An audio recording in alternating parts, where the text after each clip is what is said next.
Saudaraku yang kekasih, aku berdoa semoga engkau baik-baik dan sehat-sehat saja dalam segala sesuatu, sama seperti jiwamu baik-baik saja. Judul Pokok Anggur yang Hidup. Ayat renungan Yohanes 15 ayat 5. Akulah pokok anggur dan kamulah ranting-rantingnya. Barang siapa tinggal di dalam aku dan aku di dalam dia, ia berbuah banyak, sebab di luar aku kamu tidak dapat berbuat apa-apa. Saudaraku, saya sering melihat anak-anak Tuhan mengabaikan doa, terutama doa pribadi. Sungguh jumlahnya terlalu banyak. Banyak orang tidak menjalankan iman yang merupakan hak istimewa dan kewajiban mereka untuk dijalankan. Seringkali menunggu perasaan yang sesungguhnya hanya dapat datang oleh iman. Perasaan bukanlah iman. Keduanya berbeda. Iman adalah bagian kita untuk kita latih, tetapi perasaan, gembira, dan berkat-berkat adalah milik Allah untuk diberikan kepada kita. Rahmat Tuhan datang ke dalam jiwa melalui saluran iman yang hidup, dan melatih iman tersebut adalah di dalam pengendalian kita. Iman sejati memegang dan menuntut berkat yang dijanjikan sebelum itu diwujudkan dan dirasakan. Kita harus mengirimkan permohonan kita dalam iman di dalam tirai yang kedua, dan biarlah iman kita memegang teguh berkat yang dijanjikan dan menuntutnya sebagai milik kita. Kita kemudian harus percaya bahwa kita menerima berkat itu karena iman kita sudah memegangnya, dan berdasarkan firman itu adalah milik kita. Apa saja yang kamu minta dan doakan, percayalah bahwa kamu telah menerimanya, maka hal itu akan diberikan kepadamu. Markus 11 ayat 24.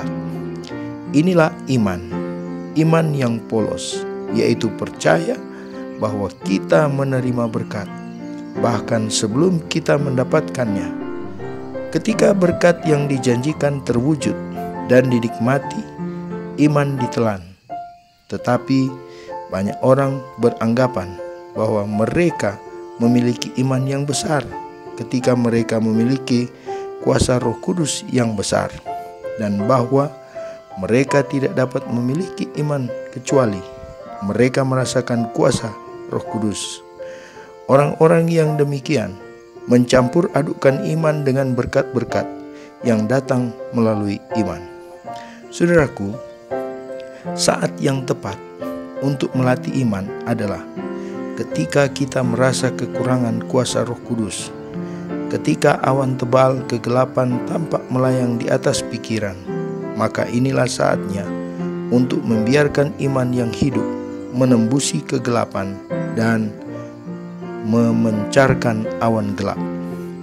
Saudara, iman yang sejati bertumpu pada janji-janji yang terdapat dalam firman Tuhan, dan hanya mereka yang menaati firman itu yang dapat mengklaim janji-janjinya yang mulia. Saudara, kita harus banyak berdoa secara pribadi.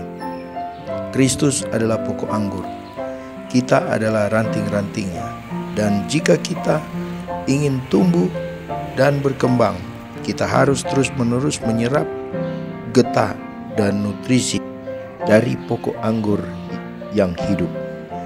Karena jika terpisah dari pokok anggur, kita akan memiliki kekuatan apapun.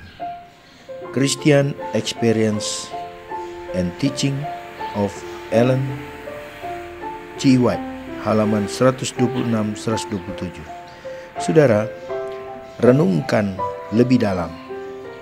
Jika iman adalah saluran yang melaluinya perasaan akan kepastian datang, bagaimana saya dapat mengarahkan kembali hidup saya untuk mengambil keputusan bukan berdasarkan perasaan, tetapi pada iman akan janji-janji Allah.